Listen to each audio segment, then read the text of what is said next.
शहर के एक घर में अचानक फ़ोन की घंटी बजी। ट्रेन ट्रेन एक आदमी ने रिसीवर उठाया। दोनों तरफ से हेलो हेलो की आवाज़ आई, लेकिन कॉल करने वाले ने जब अपना नाम बताया तो माहौल ही बदल गया। उसने कहा, मैं श्री प्रकाश शुक्ला बोल रहा हूँ। 1993 में जुर्म की दुनिया में कदम रखने वाला यह नाम कुछ ही सालों में इतना बड़ा हो गया, लोग इसका नाम सुनते ही सहम जाते थे।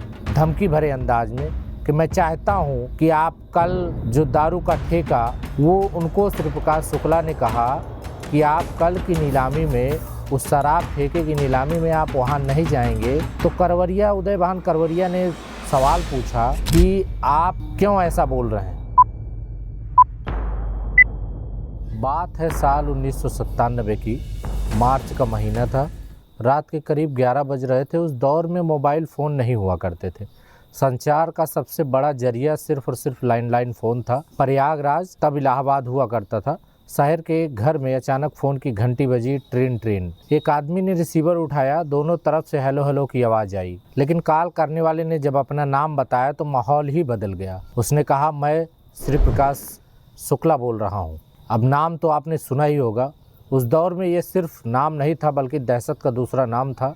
उत्तर प्रदेश से लेकर बिहार तक अगर किसी माफिया का खौफ सबसे ऊपर था तो वो था श्री प्रकाश शुक्ला। 1993 में जुर्म की दुनिया में कदम रखने वाला यह नाम कुछ ही सालों में इतना बड़ा हो गया, लोग इसका नाम सुनते ही सहम जाते थे।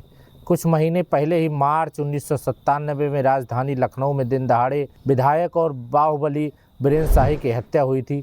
गोलियों की बौछार, AK-47 की तड़तड़ाहट और फिर बीरेंद्र शाही के शरीर पर पड़े 105 गोलियों के निशान। या सब करने वाला कोई और नहीं बल्कि यही श्री प्रकाश शुक्ला था। उस पूरे वारदात के बाद पूरे यूपी बिहार में उसके नाम का आतंक और भी गहराता चला गया। चूँकि हम आपको इलाहाबाद की उस घटना जो तत्कालीन समय था 1997 उसकी बात बता रहे हैं, तो अब लौटते हैं उस रात पर। कॉल उठाने वाला कोई आम आदमी नहीं था, बल्कि प्रयागराज का बड़ा बाहुबली नेता उदयभान करवरिया था। श्री प्रकाश शुक्ला ने कुछ देर सामान्य बातें की, जैसे कोई आम आदमी बातचीत कर रहा हो, हाल चाल पूछ रहा हो, लेकिन अचानक उसका लहजा बदल जाता है। उसकी आवाज़ में खौफ और धमकी साफ झलकने लगती है।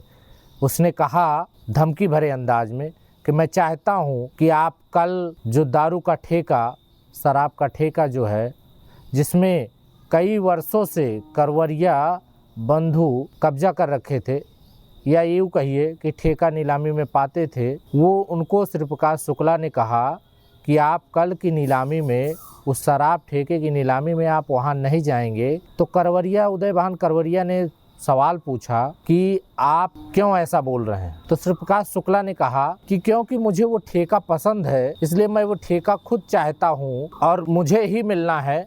इसलिए आपसे कह रहा हूँ कि मुझे जो चीज़ पसंद है उस पर आप हाथ न डालिए। इस पर उदयभान करवरिया ने सवाल पूछा, वो ठेका तो हम कई सालों से चला रहे हैं, अब ऐसा क्या बात हो गई कि हम नीलामी छोड़ दें। इस पर श्री प्रकाश शुक्ला कहता है, जवाब का लहजा जो है वो सख्त होता है, क्योंकि वो ठेका अब मैं चलाऊंगा, मुझे पसंद है, इसलिए आप नीलामी में उसमें नहीं जाएंगे। अब तक शांत रहने वाले करवरिया का लहजा बदल गया था। उन्होंने सीधी चुनौती दी, नीलामी में तो हम जाएंगे ही, अगर तुम्हारी औकात है तो मुझे गोली मार देना, लेकिन नीलामी तो होगी और मैं जाऊंगा भी। शुक्ला बौखला गया। उसने और बड़ी धमकी दी, कहा कि आप टेम्पो ट्रेवलर्स चलते हैं ना, गोली तो उस पर भी चल सकती है। मतलब साफ था, अगर करवरिया पीछे नहीं हटे तो अंजाम बुरा होगा। लेकिन करवरिया भी कौन सा डरने वाले थे। उन्होंने हंसते हुए जवाब दिया, तो ठीक है, कल मैं टेम्पो ट्रेवलर से नहीं एम्बेसडर कार से जाऊंगा, ताकि तुम्हें गोली चलाने में आसानी रहे। इतना ही नहीं, उन्होंने अपना वक्त, रास्ता और गाड़ी का नंबर तक बता दिया। कहा, अगर औकात हो शुक्ला तो गोली चलाकर देख लेना। इतनी ही बात पर फ़ोन दोनों का तरफ से कट जाता है। दोनों तरफ खामोशी थी। एक तरफ माफिया का घमंड, दूसरी तरफ बाहुबली की ताकत। अगली सुबह नीलामी का दिन था। आज प्रयागराज में तनाव छाया हुआ था। लोग फुसफुसा रहे थे, आज कुछ बड़ा होगा।